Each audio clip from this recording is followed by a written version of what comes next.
Hoje quero falar com vocês sobre o ouvido seletivo, vou colocar na condição de consulente, mas nós médiuns, em algum momento, somos consulentes daqueles guias, daqueles espíritos que nos falam. E como que esse ouvido seletivo funciona, né? Por que eu estou chamando esse lance de ouvir as entidades de ouvido seletivo?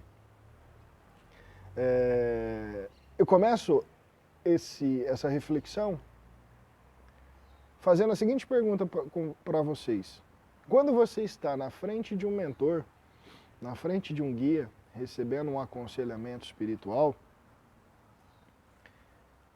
com qual ouvido você o ouve?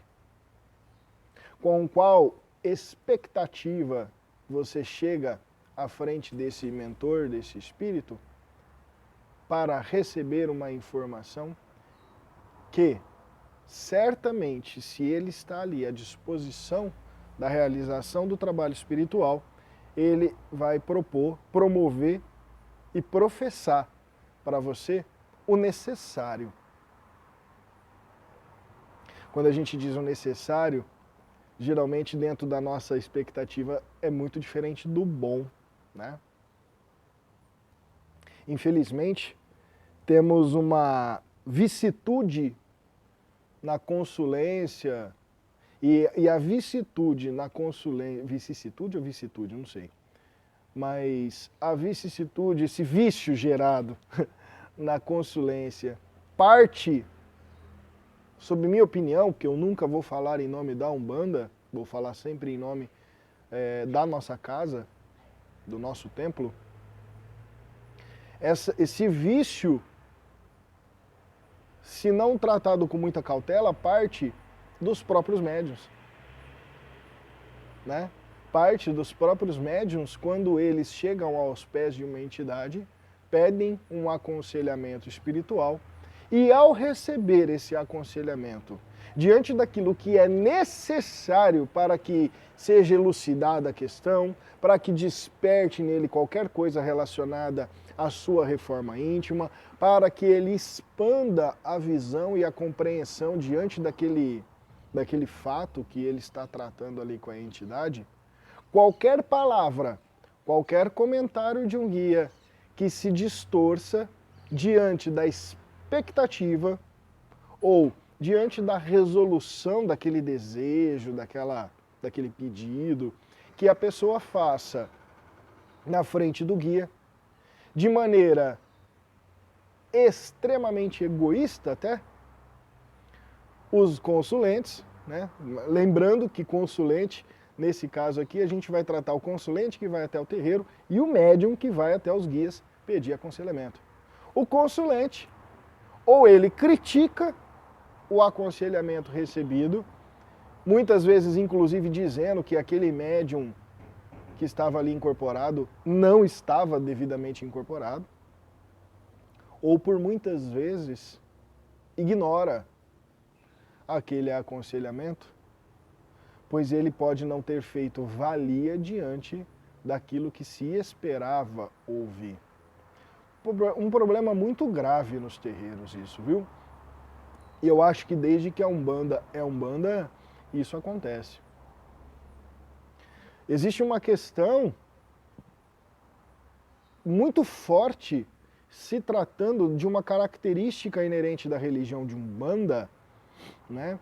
E todas as outras religiões de tradição oral, que é essa capacidade cognitiva do ser humano, né, segundo a ciência, de ouvir. Olha só que coisa importante, né?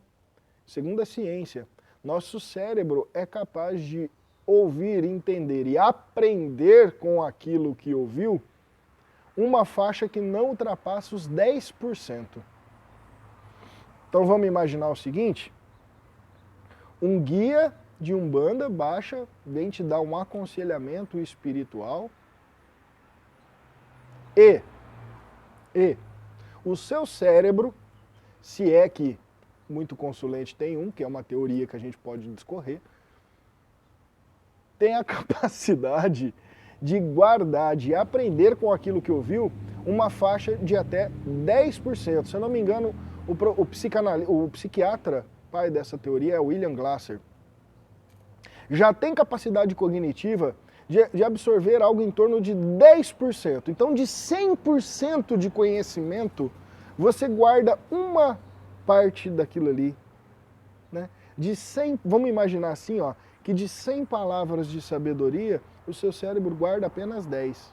E aí, você se enche de ego, se enche de mesquinhez, se enche de melindre, e mesmo nesses 10% que o seu cérebro tem capacidade cognitiva, né? Capacidade cognitiva é capacidade de aprendizado, né? Que o seu cérebro tem essa capacidade de aprendizado, você ainda se esforça conscientemente para ignorar aquele conhecimento que você é capaz de aprender. Alguns filhos de santo, um pouco mais ligados na tradição oral, aí eu sempre, como eu disse, falando pela nossa casa, até pedido meu, inclusive, né, ficam com um caderno para tentar registrar as palavras de sabedoria das entidades quando ditas para casa, né, para a casa toda, de maneira que a gente consiga, todos nós, absorver mais. Alguns terreiros, né, eu particularmente não sou contra isso, alguns terreiros gravam o áudio das entidades, né? Não sou contra, desde que esse áudio seja para vincular, para objeto de estudo e aprendizado do corpo mediúnico da casa, né? Porque realmente, cientificamente, o nosso cérebro não tem capacidade cognitiva nem de ouvir tudo e muito menos de aprender tudo que o guia acabou de passar ali. Alex, mas e a sabedoria dos guias em dizer as coisas para a gente? Como é que fica? Cara, o guia vem e faz o que é o necessário. O que você faz com o que ele vem trazer, isso é um problema seu, né? Existe um desprendimento energético da essência espiritual de onde aquele mentor vem, que se desdobra em corpo astral, tem que se formar em matéria, tem que dar um arquétipo para aquela matéria, tem que vibrar muita energia no nosso campo sutil para se fazer a incorporação. Faz a incorporação, busca-se no inconsciente da sabedoria cósmica, busca a inteligência no inconsciente do médium, busca a relação cósmica de toda a vida ancestral, de onde sai aquela sabedoria que sai em forma de uma frase para o consulente. Então, de maneira grotesca, olha o desprendimento de energia, manipulação energética, mental, emocional, vibracional, elétrica que acontece para um guia através de um médium. Lembrando que sempre a gente se refere ao médium em harmonia, professe uma palavra que seja transformadora para o consulente. Certamente, a gente não leva em consideração, e muito pouco se estuda isso, mas quero abrir isso para vocês aqui, que além dessa pífia capacidade cognitiva que o nosso cérebro tem, os guias, na inteligência divina que eles possuem, usam, uma hipótese, tá? Usam muito mais a magia de transformação energética através do som durante um aconselhamento do que propriamente o aconselhamento dito ali para o consulente, sabendo que o consulente, na hora que ouve aquela energia e o consulente não possui a humildade, posso dizer inclusive a dignidade de absorver aquilo e avaliar aquilo como reverbera dentro da história, dentro do seu ser. Nesse sentido, o guia faz a movimentação, inclusive energética, usando as palavras, para que aquele para que aquele egocentrismo, né, para aquele egoísmo exacerbado da pessoa, pelo menos seja ali chacoalhado. Mais do que esse comentário, essa reflexão acerca do ouvido seletivo que os consulentes levam para os guias, serve aqui como um pedido para a nossa comunidade de santo. Existe uma premissa na ciência esotérica que diz o seguinte: acredite em tudo que você ouve e duvide de tudo que você ouve. Parte da compreensão dessa frase significa que nós temos a obrigação, quase, né? Ou pelo menos deveríamos ter a dignidade de abrir o coração para ouvir o que uma entidade diz de maneira integral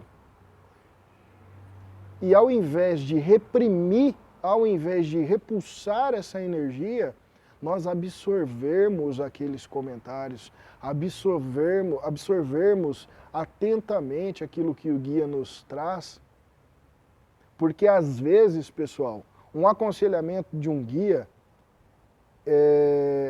ele é muito atemporal. O que isso quer dizer? O guia fala com uma majestosidade a respeito de passado, presente e futuro daquela questão que você está colocando, que o médium às vezes tem dificuldade em processar, mas o aconselhamento vem com os 3 tempos juntos. Passado, presente e futuro. E isso, energeticamente falando, a partir do momento que o nosso coração se abre para ouvir e que o nosso cérebro precisa reverberar para poder compreender e aprender diante disso, nós precisamos de um tempo, né? Infelizmente, a religião de Umbanda ela tem uma pequena característica ainda muito combatida por pais de santo mais sérios, mas ela ainda tem essa característica muito imediatista diante das circunstâncias, das situações, que eu acredito piamente que nós devemos quebrar, né? Até a medicina do corpo, que te enche de químico, precisa de um tempo para trazer a cura. Por que a espiritual tem que ser de uma hora para outra? Não é mesmo? Então a gente ouve, né? Pelo menos ouve ativamente. O que é ouvir ativamente? Abrir o coração, abrir a sua percepção, questionar aquelas palavras que reverberam em nós, fazer um processo de andragogia, né? Que é aquele aprendizado onde a gente pega aquela palavra dita e coloca na situação que a gente vive. E começa a se questionar, isso faz sentido? Isso realmente é diferente dos padrões os quais eu venho agindo? É diferente dos resultados que aquele aspecto apresenta na minha vida diante do que o guia está dizendo? Poxa, olha que interessante o quanto a minha vista se aumenta diante do que aquele aconselhamento conseguiu trazer para mim. Né? Lembrando que num bom terreiro de Umbanda, essas palavras, esse aconselhamento, essas sabedorias espirituais estarão cheias do Evangelho de Cristo, do Evangelho dos grandes avatares da humanidade, de bondade, de serenidade, de espiritualidade. Então, se tratando de um bom terreiro, eu falo de coração aqui aberto. Se você colocar de coração aberto aquele aconselhamento, por mais aparentemente sem sentido na sua circunstância, e guardar aquilo durante alguns dias, certamente você vai perceber o quanto tem de sabedoria que te expanda a visão diante daquele cenário ou diante daquela circunstância, com base naquele aconselhamento que o guia te deu. Falando de sabedoria para médiuns mais dirigido aqui, ô cidadão, anota, se for o caso, cria um caderno da sua sabedoria de Umbanda, né? Os antigos magos, né? Os antigos aprendizes de magia, ainda chamam esse compilado de saberes espirituais feitos ali à mão e tudo mais, de grimório, né? Muita gente acha que Grimório é só receita mágica. Na verdade, Grimório é um livro de sabedoria espiritual, feito à mão pelo adepto, né? Ou pelo ancião. Então cria um caderno, você não vai decorar tudo que o seu guia te traz, você não vai decorar tudo que os guias da casa, para vocês terem uma noção, eles têm a função de ser o interlocutor. Olha só que importante isso. Ele não é aquele que traz a informação. Ele é o interlocutor da informação, do conhecimento, da sabedoria que está ressoante e serve para a egrégora espiritual de um terreiro. Infelizmente, o que a gente ouve nos terreiros, no nosso e em todos os outros, é o seguinte: ah lá, o guia está falando aquilo, mas aquilo não serve para mim, serve para o fulano que está pisando errado fora da faixa. Olha lá, o guia está falando de cuidar da minha vida, mas eu cuido da minha vida, o fulano está cagando no pau. E cria esse processo de seleção ignorante, egoísta, e ignora uma sabedoria, porque se um mentor vem e dá um recado para o terreiro, aquilo é ressonante para a egrégora toda, para todos os médiuns, inclusive o sacerdote, inclusive o dirigente. Porque o mentor da casa assume esse papel de interlocução. É literalmente um telefone sem fio. O mentor que assiste o dirigente vai no teu guia, no outro guia, no outro guia, no outro guia, no outro guia, no outro guia, no outro guia, recebe vibração do orixá, recebe o que o Exu comunicou para ele, faz uma mensagem e coloca para que todos tenham a obrigação de se evangelizarem a partir daquele conselho, a partir daquele comentário, a partir daquele saber.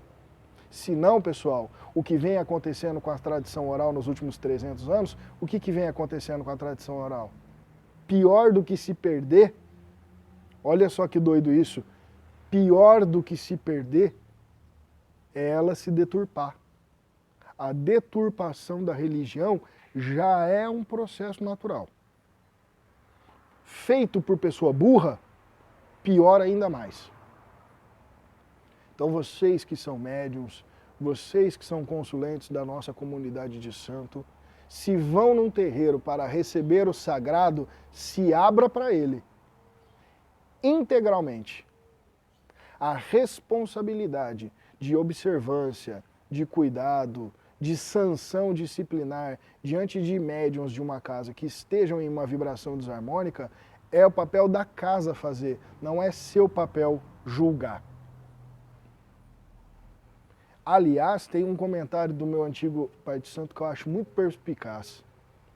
Ai, Alex, quando eu sou atendido por um médium em desequilíbrio, eu vou passar mal, ele está fazendo besteira, Tem uma frase que pode ser colocada nisso que é muito legal. Num terreiro de Umbanda, sobretudo, você tem o aconselhamento que você merece. Então quem passa por um médium em desequilíbrio, certamente também está passando por um momento de profunda merda na sua vida que precisa ser revisitada. E aí o dirigente, os irmãos de fé mais experientes, devem sempre ter um papel de vigilância constante, de observância constante, principalmente de instrução constante, né? De alimentação constante desses médiuns de palavras edificadoras, através das leituras, da vivência de templo, para que constantemente tenhamos condições de dar aos nossos mentores e nossos guias a condição real e exata dele promover um aconselhamento que seja transformador na vida das pessoas. E ser transformador é ativar as partes esquecidas dela, é sobrepujar a ignorância, é ativar os bons sentimentos que em todos os seres humanos temos latente dentro do nosso coração. Mas para isso precisamos de uma postura de ouvir ativamente. Ouvir querendo receber, não é ouvir querendo satisfazer os nossos desejos e tampouco ignorando aquilo que você acha que não te serve. Porque quem vive a sabedoria de Umbanda sabe, não tem uma subpartícula dentro de um terreiro, subpartícula, subatômica, dentro de um terreiro, que não seja direcionada para promover o seu religare com o divino. Pensa a respeito disso. Pensa com muito carinho a respeito disso. Eu achei que eu ia falar só 5 minutos e aqui, pelo menos o que eu estou gravando, já passa de 20. Então, veja esse vídeo, reveja esse vídeo, né? Obrigado a quem me inspira nessa hora, para que vocês realmente que estão querendo viver a Umbanda, ser adeptos da Umbanda, simpatizantes, estudiosos da Umbanda, entendam que a tradição oral, que o aconselhamento espiritual é uma das principais ferramentas que existe para a promoção de boas energias, de promoção de transformações importantes para a humanidade e que não estão ali apenas para a satisfação do seu ego, para a satisfação da sua mesquinhez, principalmente para a satisfação do nosso melindre, né? Ao ouvir algo que realmente balance as nossas estruturas, achar que a entidade está agindo para nos provocar ou para nos inferiorizar diante de alguma questão relacionada à nossa vida.